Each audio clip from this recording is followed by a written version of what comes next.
gallery the Speaker of the Northern Ireland Assembly, William Hay, MLA.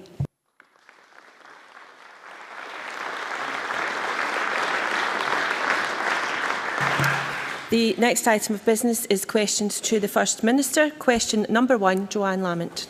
Thank you, Deputy Presiding Officer. To ask the First Minister what engagements he has planned for the rest of the day. First Minister. Engagements to take forward the Government's programme for Scotland. Joanne Lamont. Thank you. The First Minister told the BBC's Today programme last week, and I quote, "We are going into talks with President Barroso and the European Commission." Can I ask the First Minister when those talks are going to take place? First Minister. Joanne Lamont will have seen the European Commission's viewpoint, which states that they haven't expressed an opinion in terms of a specific situation regarding Scotland. So all the stuff we heard before Christmas, according to the European Commission, wasn't about Scotland at all. However, they did offer a route forward. They said that if the member state would want to ask for an opinion, then an opinion could be provided. We've made it clear to the UK Government that we could go jointly to the European Commission to find out with interest what the European Commission's view is, and then we can get that viewpoint. That seems to me an entirely reasonable suggestion, and perhaps Joanne Lamont will depart from our colleagues in the coalition government and support the positive suggestion of the Scottish Government. Joanne Lamont. I think we could work out that you didn't answer the question there, First Minister.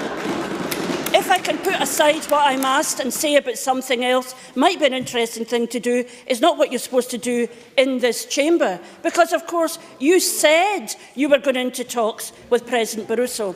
And since the First Minister made the assertion that he was going to meet President Barroso before the Deputy First Minister had even received a reply to her letter asking for talks, what was the basis upon which the First Minister said he was going into talks with the European Commission? Was it the same basis upon which he said he had legal advice when he hadn't? That is, he just made it up. First Minister. Well, I have to... I think that the basis was we asked for talks with the European Commission on what seemed to be the viewpoint that they stated in December, widely reported, which applied to the case of Scotland. The European Commission has now replied saying they said no such thing. They weren't talking about a specific case. However, I think it would be useful for the European Commission's viewpoint to be heard. I want to see their opinion, and that's why the Deputy First Minister has indicated that we'll go jointly with the UK Government, if they agree, to find out what the European Commission think. Of course, we've had since December some other important opinions on this matter. Sir David Edwards, the former judge at the European Court of Justice. Only this week, of course, Professor David Sheffer, who seemed to profoundly support, firstly, the Scottish Government's viewpoint that we've indicated many times, that we'll negotiate our position from within the European Union. And the case of David Sheffer pointing out that, in his opinion, there should be two successor states with equal status with regard to each other. Now, these profound and important legal opinions tend to give weight to the Scottish Government's point of view. I'm sure Joanne Lamont has read them, understood them, and I'm sure she'll want to take account of them as we pursue this debate. It would be interesting, however, if Joanne will give me a second, to have an indication from the Labour Party. Order. If they, Order. with their colleagues in the Tories, are heading towards the exit door of the European Union. Joanne Lamont. Forgive me for not allowing the First Minister his soundbite before we moved on. Because, of course, although President Barroso hasn't spoken about the specific issue of Scotland, he has said that a new state, the treaties currently do not apply to a new state. And I can only assume that while the First Minister has trimmed on the monarchy, the currency, the regulation of the banks, he still does think that independent Scotland would be a new state. But you can correct me if I'm wrong in that regard. President Barroso, of course, has said he can't comment on Scotland's application to join the EU, but the Czech Foreign Minister has commented. The Czech Republic will, of course, have a veto on an independent Scotland's EU application. The Czech Foreign Minister, Karl Schwarzenberg, said Scotland would have to apply for membership. He went on to say Scotland would get a worse deal because, and I quote, a much smaller country with much less economic importance has less weight. Why do you think the Czech Foreign Minister is scaremongering like that? First Minister. Actually, Scotland is approximately the same geographical size as the Czech Republic. But incidentally, I've got the comments from the Czech Foreign Minister there. He was specifically asked, would they want to block Scotland's entry into the European Union? And he said no. So, even the Czech Foreign Minister, speaking before he realised the exit door to which UK is headed under Cameron's leadership, thought he wouldn't want to stop Scotland being a member of the European Union. If the Czech Foreign Minister doesn't want to stop Scotland being a member of the European Union, why do the Labour Party seem to cast some doubt in it? The events of the last 24 hours are very interesting in this debate, are they not? It indicates that the threat to Scotland's continued membership of the European Union doesn't come from this Parliament, this government or the people of Scotland. It comes from the banks of the Thames and a Tory coalition government who are heading towards the exit door and a Labour opposition who have still to clarify what on earth they think about it. Joanne Lamont. I know that it's the First Minister's stock in trade to miss the point. However, what the Czech Minister is making the point about is not whether they would block Scotland, but what price they would extract for Scotland's membership of the United Kingdom. And the fact of the matter is, of course, that Alex Salmond and David Cameron are like peas in a pod. They will always put.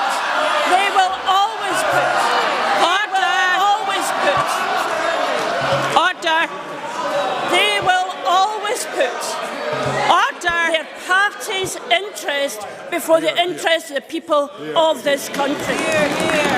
For there is nothing quite so negative as trying to mislead the country, and perhaps that's why support for independence is at its lowest since devolution.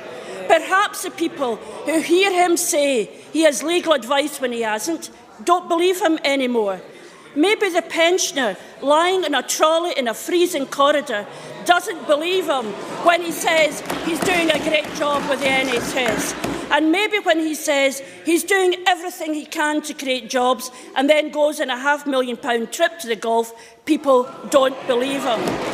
Because the reality is, Alex Salmond cheered the Tories into Downing Street. Alex Salmond cheered the Tories into Downing Street. He sees Tory welfare cuts as an opportunity for his party. And he celebrates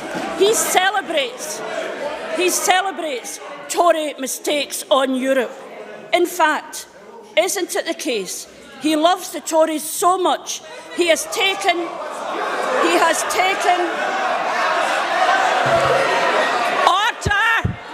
Order! Let me try it again so you definitely hear it.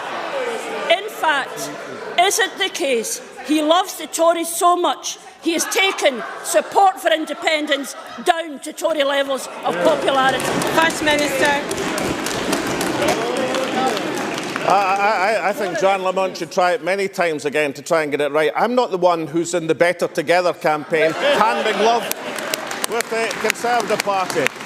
Now, amid all that fluff and nonsense, there was a serious point about the National Health Service. And let me make it clear that it's not acceptable in the National Health Service for a patient to wait 8 hours, less alone an 84-year-old man from Glasgow. But the National Health Service conducts 1.5 million accident and emergency admissions in a year. It's up about 6% over the last few years. And I've been looking back because not all of these admissions are conducted in the manner that we would like, and that is inevitable in an organisation, any human-led organisation. But you can measure whether National Health Service is improving or not. And the facts are that when we took office in September 2006, 90.3% of patients waited less than 4 hours in accident and emergency across the National Health Service. In September 2012, 95% of patients waited less than 4 hours. These are the facts of improvement in the National Health Service which must be driven forward so we don't have any individual cases of 84-year-olds waiting 6 hours. I've dealt with Joanne Lamont's alliance with the Conservative Party. Well, you know, if the Labour benches don't like it, then they shouldn't be hand in glove with a Better Together campaign. The point of the European Commission is not that they say they're not going to comment. They say they haven't commented on the Scottish situation, but allow the opportunity for the member state to go to find out the European Commission's opinion. I'd like to hear the European Commission's opinion, which is why the Deputy First Minister has indicated that we would be willing to do that in a joint submission. Unfortunately, Joanne Lamont's allies in the Conservative Party don't seem, and Liberal Party for that matter, don't seem to have any enthusiasm. I wonder why. Is it because the proposition that comes forward from the Unionist parties that somehow energy-rich, fishing-rich, renewable-rich Scotland would not be welcomed with open arms into the European Union is absolutely incredible, and in contrast to the anti-European attitudes prevailing in the House of Commons, then many, many people across the continent would welcome a pro-European Scotland into the community of nations.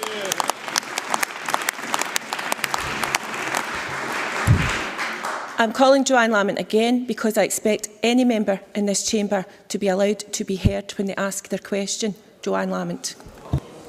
Thank you very much, Deputy Presiding Officer. Can I make just two very brief points? The SNP's position in Europe seems to have changed from, of course we would be a member, to why wouldn't we be a member? We need to have certainty. But on the question of the health service, it is not good enough for a First Minister to come here and say everything is fantastic, and for policy to shift and be driven by the fact that a newspaper and a journalist raised these questions. It's about time the First Minister got his Health Minister to make sure that this NHS was safe, rather than simply responding to scandal stories that have to come into the papers in order for there to be action. First Minister.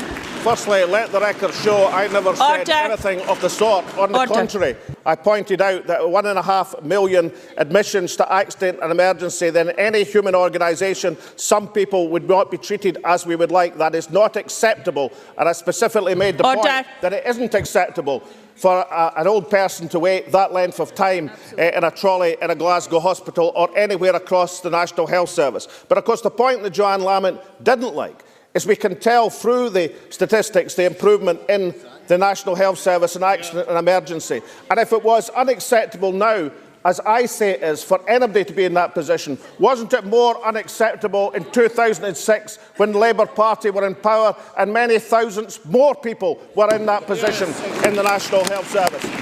And a National Health Service that conducts itself and deals with 7 million treatments over the course of a year, 1.5 million in accident and emergency, should be seen as a health service and its workers performing in the interests of the nation.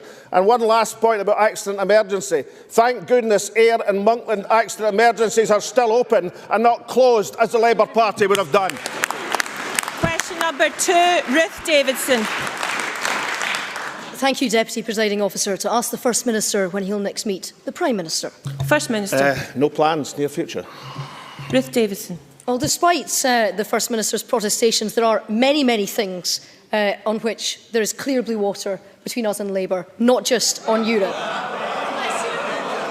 The difference is we are sound on Europe and they are not. We'd give Scotland a say and they wouldn't. And neither it would seem would the First Minister. And why is that? Why, when the research shows that twice as many Scots want a Euro referendum than want Scotland to leave the United Kingdom, why in his Scotland would he not give them their say? First Minister.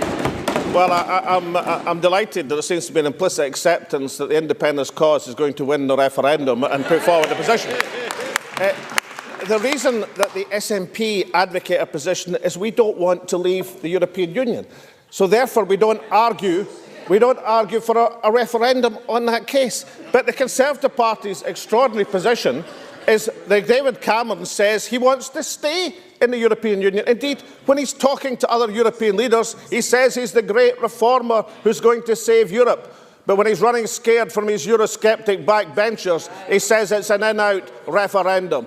And the interesting question is, after the negotiations, which are going to take 5 years, where is the urgency to have the Euro referendum that we used to have the Scottish referendum? If the negotiations fail, will the Conservative Party, will Ruth Davidson line up and campaign against the European Union? Or did David Cameron not bother to consult her when he made his speech yesterday? Ruth Davidson. The Prime Minister. Oh yeah, I saw it both this week and last. This week and last. Order. The difference is that the Prime Minister is ready to negotiate a better deal for the UK, and that Euro leaders like Angela Merkel are lining up to sit down with talks, and this First Minister can't get through the door in Brussels for a simple meeting. But I'm grateful to the First Minister because this week something has become crystal clear. Vote for the UK, you have a chance of your say in Europe, vote independence, and he's telling you to pipe down and leave it up to him. Going on yesterday's social attitude survey, we all know which way Scotland is going. We also know that this First Minister is old enough to have had his say on Europe decades ago, but no one in Scotland under 55 ever has. Order. No one under 55 in Scotland has ever had their say on Europe, and in this First Minister's world, they never will. So the First Minister needs to explain to them why he would deny them their say. Can he? Why doesn't he trust them? Well, see if I can take Ruth Davidson through this. In her first question, she seemed to imply that she was at least admitting the possibility, perhaps even accepting that yes side was going to win the referendum. In her second question, she seems to have conceded the first elections for an independent Scottish Parliament. Because Ruth Davidson and her party, if they so wish, in May 2016, can go to the Scottish people on their platform of heading towards the exit door of the European Union. They can have exactly the same position as David Cameron has in 2015. But implied in the question is the acceptance that somehow Ruth Davidson has come to the conclusion that even under her dynamic leadership, the Conservative Party are not going to be threatening too many of the polling stations with victory in 2016. I think the circumstances of the last few days have fundamentally changed the independence debate in Scotland. The negative, scaremongering, better together, Labour-Tory, Tory-Labour campaign has rested on the assumption that uncertainty was going to be created in terms of Scotland's position in Europe. It is obvious to any reasonable person now that the uncertainty in Scotland's position in Europe comes from the Conservative Party, led by the nose from Eurosceptics, and the compromises that David Cameron has had to make to hold on to his job. I doubt very much if the Scottish situation, never mind the Scottish Conservative Party, were any part of the Prime Minister's calculations. That's why Scotland is safer with independence as a European nation. A brief constituency supplementary from Hugh Henry. Thank you, Presiding Officer. On Monday night, there was a major fire at a recycling plant in Johnston next to residential properties in the town centre. Some local residents were evacuated and rail services to Ayrshire were halted. Will the First Minister consider a review of legislation to ensure that these operations are not located in such public areas? And will he ask his Minister to come to Johnson to meet with me and relevant agencies to discuss a way forward? First Minister. Well, I'm certain that Keith Brown and the Deputy First Minister will be happy to arrange a meeting to discuss the matter further. And I would have thought that a discussion of the matter and understanding the circumstances would be the right way to proceed, and then to decide what action needs to be taken as a result of that meeting. Question number 3, Willie Rennie. To ask the First Minister what issues will be discussed at the next meeting of the Cabinet. First Minister. Issues of importance to the people of Scotland. Willie Rennie. The First Minister has been an advocate of the Scottish Parliament all his political life. I can understand why he might not want to give up on his ambition of an independent Scotland. But can he tell me, if Scotland votes no, whether he would engage with other parties on further powers for the Parliament? Nicola Sturgeon has urged us all to work together if Scotland votes yes. Will he work with us if Scotland votes no? First Minister.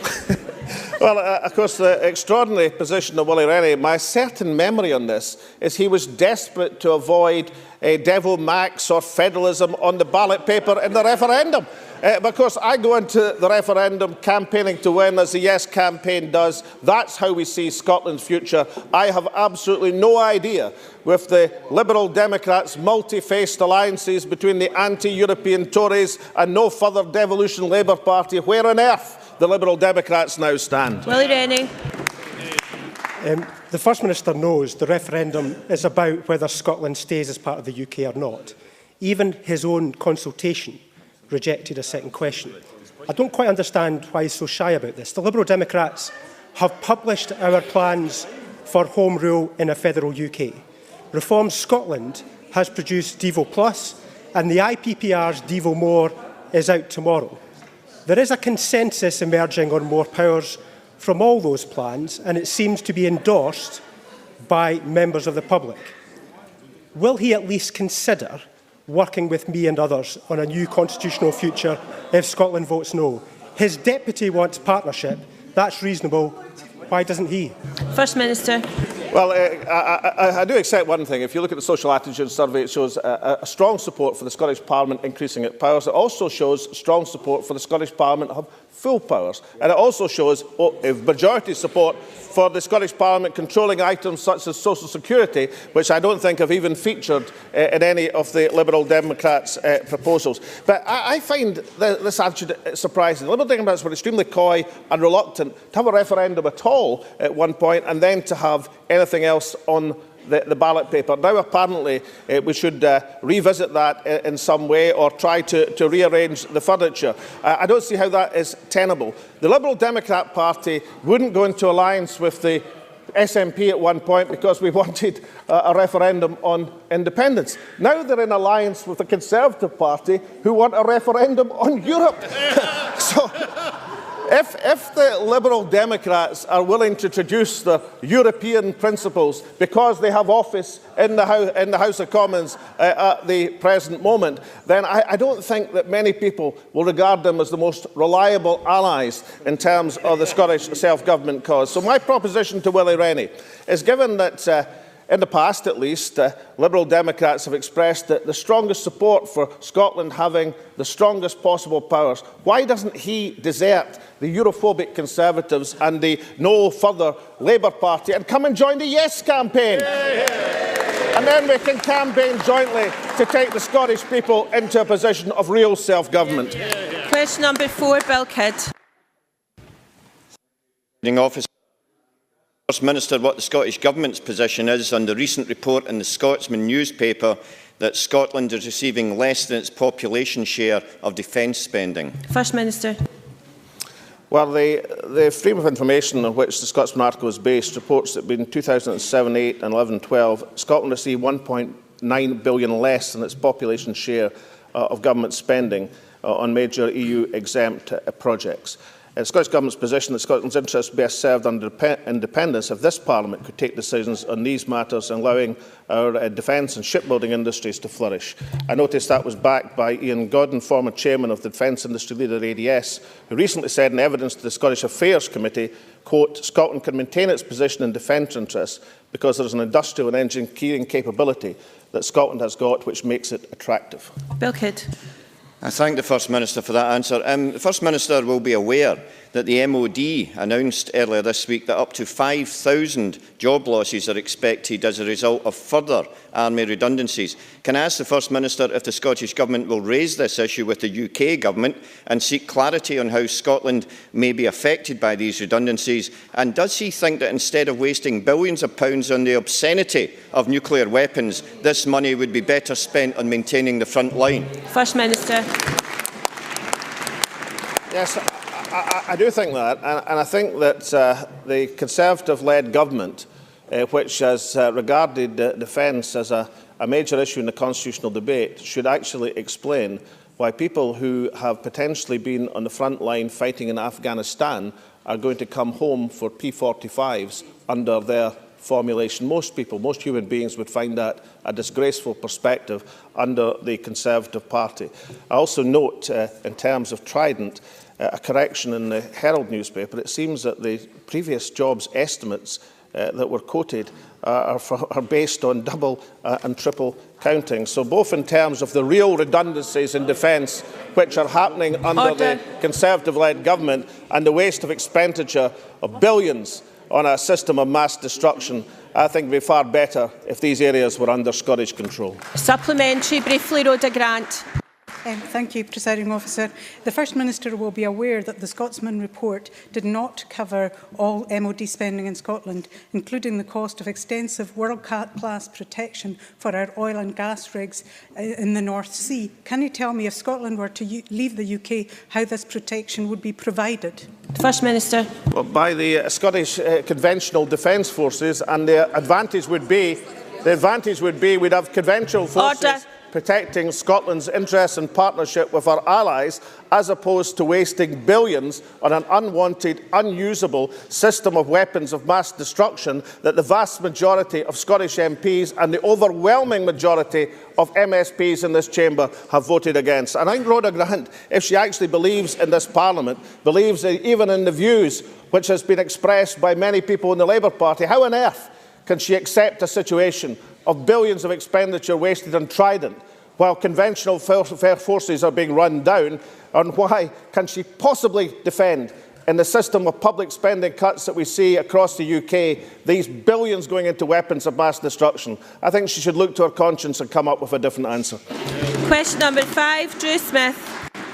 Thank you, Presiding Officer. To ask the First Minister what the Scottish Government's response is to the Joseph Rowntree Foundation report suggesting that a boy born in one of the most deprived 10% of areas has a life expectancy 14 years below that one born in the least deprived areas. First Minister. Yeah, I think both the report and the member makes a profound point. I think health inequalities are a huge priority and should be across this chamber. I would draw attention that there was within a report which makes some very serious reading for us all. One welcome piece of confirmation that the child poverty rate in Scotland had dropped 10 percentage points in the decade to 2011, from 31% to 21%. That is still far too high, but it does represent a significant measure of improvement. Drew Smith. Thank you, Presiding Officer. The First Minister is right that previous governments have been able to lift both the Scottish Government and the UK Government's working together a third of children out of poverty, and the current coalition government's policies make our task harder but are not excuses for despair. So does the First Minister agree with the JRF authors who were in Glasgow on Monday and were straightforward? Scottish ministers already have powers needed to make a real difference to health inequalities. The authors were clear. The poor can't and shouldn't have to wait for a referendum. So does he further agree that the young boy described by JRF and many like him, including in my city of Glasgow, need the Scottish Government's help now? Can we expect any change in the First Minister's policies or priorities as a result of this report, which recognise that some initiatives, particularly in public health, help the better off most? First Minister. The Deputy First Minister, I understand, spoke at the conference, and therefore we treat the report seriously and we treat the contents of the report seriously. However, I think Drew Smith is going to have to come to terms with what is an unavoidable fact. There is absolutely no question whatsoever, a major determinant of the immediate causes of poverty is what's available in the social security system. That system is run at Westminster at the present moment. As far as I know and understand, the Labour Party supports it being run from there. The report details the substantial threat to the incomes of families in Scotland from the changes that are going through in social security at the moment. Drew Smith is aware, or should be, of the measures that the Scottish Government, supported in this chamber, have taken to try and ameliorate some of the very worst effects of these social security changes. But wouldn't it be a fantastic position, instead of embarking on amelioration, we actually controlled these issues in Scotland and could decide and dictate on policies and try to turn back that threat to some of the poorest families in our land? Briefly, Christina McKelvey. Thanks very much, Presiding Officer. Last week, the Child Poverty Action Group said the Westminster Government's policies, and let's not forget a welfare reform policy started by Labour, would result in a staggering 1 million more children being dragged below the poverty line by 2020. On a simple population share, that means 85,000 Scottish children pushed into poverty by a government we didn't vote for. Does the First Minister agree with me that the only way to protect those children is independence, and we really are not better together? First Minister. I agree that those in the Labour benches who bemoan and oppose and who say they're opposed to what's happening for Westminster Government should at some stage come to the conclusion, if they support Westminster Government having the power over these areas over Scotland, then they are implicated in the decision that that government takes to reduce people in Scotland to penury. There is no escaping the fact, if they want different policies in terms of social protection in Scotland, then they must, absolutely must, be controlled by this Parliament. So perhaps at some stage the Labour Party will catch up with the attitudes reflected in the Social Attitudes Survey and look and support social security coming under the province and power of this democratic Parliament in Scotland. Question number 6, Dennis Robertson. Thank you, Presiding Officer. The First Minister is probably aware that this is Cervical Cancer Awareness Week.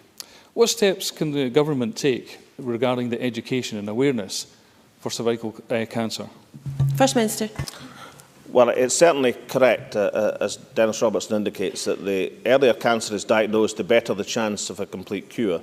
We know that screening is the best way to detect cervical cancer at its earliest stage, and every woman in Scotland between 20 and 60 is invited to be screened every 3 years.